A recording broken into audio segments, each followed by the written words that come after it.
Ahanba maktada mayambu taramna oksari loinana channel asuna ngasi thagachagadoriba video se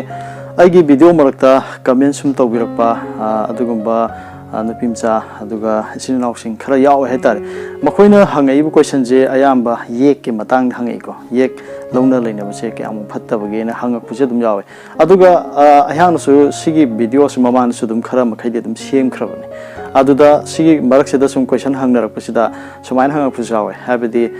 Chaphu Kainaba yek thokpuje kasu kaidabra na mohanga pyawe sigi question sidadi hangaibu pose Chaphu Kaiba haiba amga yek thonaba hasigadi yam tongan chaneba ada anije punjallaga oina mokoida samamna khara laiba male adugi matangda video silakho chabani aya yam khang haiba maktina sade adubu ayana thengna juruba khangjarakwa khara mayamna share tawjabani video sibu yengbiriba sininaw singbu taram noksari video si mieng taminara si haidana haijari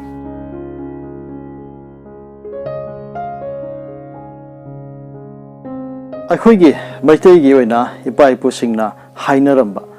adu ngasi gi matamdadi kaya kanna tanadraba ama madudi Chaphu Kainaba Chaphu Kainadi kaya sumaina hainaba wahi ama ngasi di kya tadreko adu sigi wahi se mamangi matamdadi yam toina hainarame masi Karino haibase inkhaliba naharol sing khangdaba kya ama adum yaurungani adugi matungina ngasi gi video si lokhochabani Maru ina Chaphu Kainaba aduga Chaphu Kainaba haibase karigi matang sijinabno haibasini khwai maru ina isam samna mase akhoina sagai haidana laiko ai yumnak amamam laigani ko ado ayhak ki sagai je mase mafam gi matungina sagai sigi haitare yumnak se khara dum laigani ba haibade ai se thodamne ai singjamai deini ado thodam se singjamai sida thodam phanam tabam lairi aduga thobal thodam adom da sumyam lairi khurai thodam mayam lai haitare ado sigi marsida example adum pijarabani ko ado modom gi yumna haibadi maiba mo bi laisram mo bi siguma mayam adum yawnari ko isa gi haitare ado nahana lairi bala kai da adum laiminaba mayam masudum yawngani aduga atopa lam khala thoke mafam da laibe sumyam yawngani ba ado sigi matang sida akhoina Chaphu Kaidaba ama laeba masi kari de season agi haba matamda sagai gi miyoy ama laitaba matamda natragana anga ama unaba matamda yum mangba na ama thueba yum mangba haidana hainai ko ado sigi matang sida akhoi che akhoi gi lekai da thodam sagai degi miyoy ama laitre haiba taragadi akhoi yum mange haidana launa gani ado yumang abanina akhoi je Chaphu yan se chamthokpa sengdokpa ama taune mi leitaba kanda namituda dum tawe ado sigi pose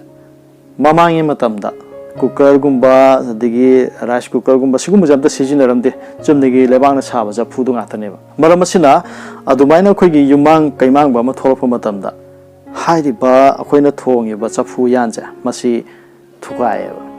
Chaphu Kainaba sineba ai sagai marakta mi ma laitabadigi yum mange adui taragadi Chaphu je thuai ganeba natragana kanagumna thugai dragana yana khada magi Chaphu je dum thamna ganeba adugi Chaphu da de khoi chak thonga sijinabdi yaroi sijinateba masini Chaphu Kainaba je Chaphu Kainaba siga yeka kari mari lainage haidana sum hangjalak pasi yawi ko yeka mari sunglai lainaba nate masidi sagai amagi adugumba Chaphu kainati habadu yengnabagi neba Habadi aigi hujik singjamaida lairiba aigi thodam sagai se aigi kolupta mayam ama tari sige maraksida mi ama laithaba matamda akhoi masien polab jum mangeba ado khorai thodam dadi akhoi sida mi am laite haraga sumoy asomda jum mangbudu launa deba tongna deba adugumna atomodom gi sagai dasu adumaina thokpa dum yawgani samna harbada kakingda adom gi sagai amagi mi ama laitre haraga su pau ta ba yai ta da ba yai ba adom gi kano dadi adum yum sengaga dum haibadi yumang kemang je thokte haidana dum khanaraga laini ba madubu Chaphu Kainada bu ko ado Chaphu Kainaraga di akhoi ga mokhoi ga di Chaphu Kainabani he haibadi lam sidagi mi ma hongre mafam amda laigare adu itade ma adom da mi ma laita wai tade akhoi di Chaphu Kainagi banina haibadi thaina Chaphu thu Kainagi bu kangbu do adu oigi banina akhoi yumang kemang bu je dum punmina gani ba ma lam arapam da lairaga so adu ni Chaphu Kaidaba haidana lainari bisi loinana akhoi yek thona be matang su isinau mayam hangi ko amasi yek thona ba se kayam phattabage gaina sum sum nungaijadaba haitaraga mokhoida madudi akoina nupa nupi nuksinaba pakhang lesabi nuksinaba haibasidabu mahak mahaki mamaiduda aise mangangni aise luwangni haidana thelaga chapadi natedo ado nuksiba haibasidabu hek masakse ubada nuksinaba phawrini adu thamoi thamoi chanabadigi nuksinaba mayam yauribneba ado hariba miyoi anise mabani hek unabada Oiba si yek thonai je khangdaba maramda mabani si nuksinarurani adu nuksinarua patanne nuksinaraba matungda mabani si yek thoknai harakpadagi di thamoi kainaba mayam yaudaba nateba adu dagi halamasingna hairammi haidana kina launabadagi lapthonaba su kaya amani adu lapthonaba ngamdaba kaya amasu yawe adu launa leinaraga kona khangakpa gyan tarakpa su dum yawe adu sigi matangida yekse akhoi goina medei goina yamna luna yamna kina launaba amaneba maramdi thainigi pai posingna su haibiramba aduga akhoi yamna luna kina khanjariba ibdo pakhangmana salai amamamda leiriba sagai chasingje nakhoina sininaw thunei adu launaba yade lai tin gi thomda su yawbu yade adugumba launa leinaragadi nakhoi loi thagadan khokadan kana akhoi ge ningthau mathang mathang adumaina ahak pacharak pi dana laeba aduna yam luna kina launa duna ngasi phawa laeba yek tinaba masel launa base makhoi makhoi gi punsida angang ubo phangdabugumba natraga phangagasu angang do masa sonbani khangde na masoibani khangde adugumba thokani haidana haibirame adu tanatana mabani gi charon suron tarelak subada mabani gi charon suron mutpa kaina haibirame hekta tabada yamna kiba adigi yamna angakpa masu oiba adum phaunadaba nateba ado masi thaina digi ipai pusingna haiduna adum laabane ado lairik kaya da su iduna adum thamamabane aduna akhoina yeki matangje adum luna launai aduga chana su chanai aduga akhoina sigi matang launa leinabagi matang yeng phumatamdadi yek thongna bra habase mama poiba singna su adum yengnaba yamna marubam amaneba habadi yek thonabada adumaina launa leinabase masi scientifically oina su proof torba habadi masin manaw akhoi haksang yaurebe ejigi matungina masin manaw ani launaba matamda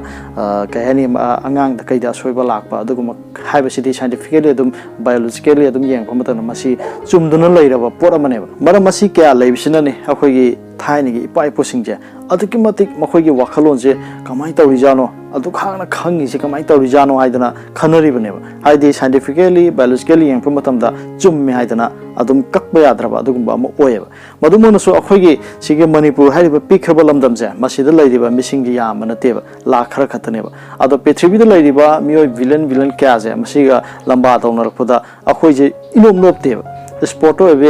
kala Bidia Oiba ko sigi matangda akhoi changsiluba akhoi gi miyoi ama yaurbu matamda mangjin adum thagalle mangjin ayama tharese hakchang phaba tinjang kaijang daba haiba tare adugumba ama yauriba masi akhoina yek ngaktuna leirambaineba ado akhoina yek se ngaktabida amaga pawno longnaragadi angang chingado masa kandaba masa sonba ayama tholagadi madugumba changeng torpu matamdadi kasu yawbu ngamoi hairiba yek thona basida makhan mayam male madudi sairuk tinaba penlon tinaba kaina mayam leineba ado khwaidigi maroidi akhoige salai amagi manungda leiriba sagaise samna harabada mangang salaida yumnakse chani yankhai muk lei ado hairiba yumnak singje masi longna leinabada yek thona bado oeba khwaidigi aruba adugumba yek thona ba habitaragadi salai amage manungda leiriba sagai mase launabasine adugumna luwangdasu leiriba sagai cha masenje launabada yek thonai habdune adugumna salai ataigisu sumaina pigani haiba singase ngasigi naharon singna thawasa daba dum yawgani ko haibadi makhoi gi mimangda yek thona ba makhoi mase launaba le kasu tawdine kaina haiba sudum yawkani kaminda sudum yawkpa yai ko ado nahangna adugi mahaki punsigi kahani lambi samna harabada sahi ani yohungi ubudu nateba akhoi miyoi bisina taibung pansida akhoi leirami akhoi laami akhoi hingami habigi khudam ji kaini pigedege adom adom ge lehoriba charon chorol aduna utkadoribne aiji hingami aiji leirami habji aigi charon churon aigi makhada lehoriba aina thambiramba aina thajaramba aigi icha makhoidigi kan saron suron digi matugina ai leirami khangadoine ado yekki mathan kai harami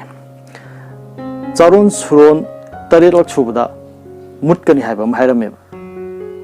aduna hoji akhoina adugumba khara thengnaraga mabani kasu tawde haidana khanabadi yaiba ꯑꯗꯣ ꯍꯌꯦꯡ ꯇꯨꯡꯗ ꯃꯍꯥꯛꯀꯤ ꯃꯆꯥꯗ ꯑꯣꯏꯕ ꯌꯥꯏ ꯃꯍꯥꯛꯀꯤ ꯃꯁꯨꯗ ꯑꯣꯏꯕ ꯌꯥꯏ ꯑꯗꯨꯒꯨꯝꯕ ꯀꯌꯥ ꯑꯃ ꯁꯨꯝ ꯊꯣꯛꯂꯛꯄꯁꯨ ꯑꯗꯨꯝ ꯌꯥꯎꯔꯛꯀꯅꯦꯕ ꯑꯗꯣ ꯉꯁꯤ ꯑꯩꯈꯣꯏꯅ ꯎꯕ ꯃꯇꯝꯗꯁꯨ ꯑꯗꯨꯝ ꯅꯨꯄꯥ ꯅꯨꯄꯤ ꯃꯌꯨꯝ ꯄꯥꯟꯃꯤꯟꯅꯔꯒ ꯀꯩꯁꯨ ꯇꯧꯅꯗ꯭ꯔꯒꯁꯨ ꯆꯍꯤ ꯈꯔ ꯌꯥꯝꯃꯛꯑꯀꯥꯟꯗ ꯅꯨꯄꯥ ꯅꯠꯇ꯭ꯔꯒ ꯅꯨꯄꯤ ꯑꯃ ꯊꯨꯅ ꯍꯦꯛꯇ ꯀꯩꯅꯣ ꯇꯧꯈꯤꯕ ꯍꯥꯏꯇꯥꯔꯦ ꯂꯩꯈꯤꯗꯕ ꯈꯣꯠꯈꯤꯗꯕ ꯑꯗꯨꯝ ꯌꯥꯎꯗꯕ ꯅꯠꯇꯦꯕ ꯃꯁꯤ ꯍꯥꯏꯐꯦꯠ ꯌꯦꯡꯁꯤꯜꯂꯨꯕ ꯃꯇꯝ ꯌꯦꯛ ꯊꯣꯛꯅꯔꯝꯕꯒꯨꯝꯕ ꯑꯗꯨꯝ ꯌꯥꯎꯒꯅꯤ ꯑꯗꯨꯒ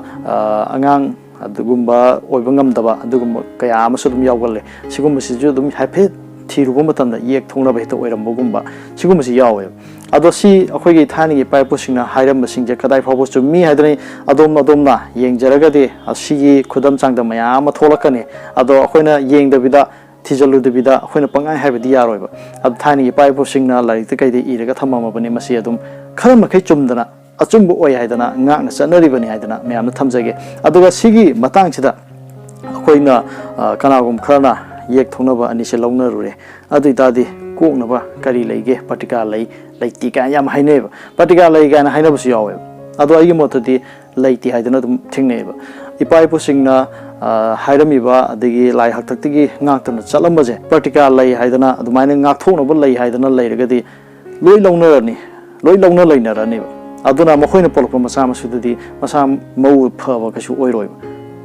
ꯍꯥꯏꯗꯤ ꯃꯤꯀꯣꯛ ꯊꯣꯡꯕ ꯑꯣꯏꯒꯗꯕ ꯈꯣꯠꯀꯗꯕ ꯂꯩꯗꯅ ꯁꯤꯒꯨꯝꯕ ꯃꯌꯥꯝꯁꯦ ꯈꯔ ꯋꯥꯅ ꯊꯣꯛꯀꯅꯤꯕ ꯑꯁꯤꯒꯨꯝꯕ ꯆꯠꯅ ꯀꯥꯡꯂꯣꯟ ꯏꯄꯥ ꯏꯄꯨꯁꯤꯡꯅ ꯍꯥꯏꯕꯤꯔꯝꯕꯁꯤꯡ ꯑꯁꯦ ꯃꯁꯤ ꯑꯩꯈꯣꯏꯅ ꯉꯥꯛꯇꯨꯅ ꯆꯠꯃꯤꯟꯅꯔꯒꯗꯤ ꯈꯔ ꯃꯈꯩꯗꯁꯨ ꯁꯥꯐꯒꯗ꯭ꯔꯥ ꯍꯥꯏꯗꯅ ꯁꯨꯃꯥꯏꯅ ꯑꯩꯒꯤ ꯃꯣꯠꯇ ꯊꯝꯖꯒꯦ ꯍꯥꯏꯗꯅ ꯍꯥꯏꯖꯔꯤ ꯉꯁꯤꯒꯤ ꯑꯣꯏꯅꯗꯤ ꯚꯤꯗꯤꯑꯣ ꯑꯁꯤ ꯃꯇꯥꯡ ꯁ꯭ꯋꯥꯏꯗ ꯂꯣꯏꯁꯤꯟꯖꯔꯒꯦ ꯀꯪꯂꯩꯄꯥꯛ ꯏꯃꯥꯅ ꯌꯥꯏꯐꯔꯦ